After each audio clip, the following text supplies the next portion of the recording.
Welcome to the Trader's Help Desk Online Video Collection. This is an update on Apple.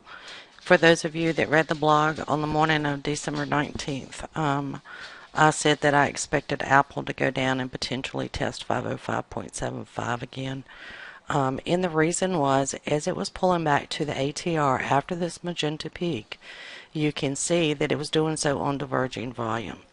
That to me signaled that Apple was actually going to go back down, and more than likely it would test 505.75. Well, so far it has been down to 510.24. Now, if you had entered an option at the opening of the market that day and traded it for the couple of down days that I said Apple would have, you would have either doubled or tripled the original value of your option as long as you had a delta of 50 or greater. So this was a very, very easy to identify trade that was given to you before the market even opened on May 19th using the THD tools with volume analysis.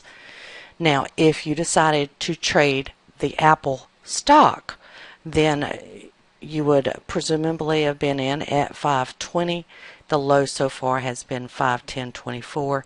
You can also see there is divergence now as it stands, and this is not final until the end of the day. Divergence on the lows. Apple on the weekly is at the slow moving average and also has diverging volume. And on the monthly, and the monthly finishes next week, it is already showing divergence at the ATR.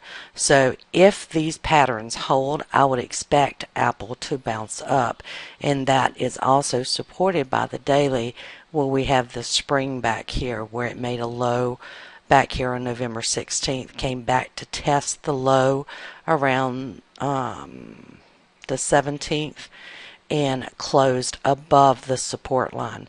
So this is all identified just using simple volume analysis with the THD ADX and trend ATR.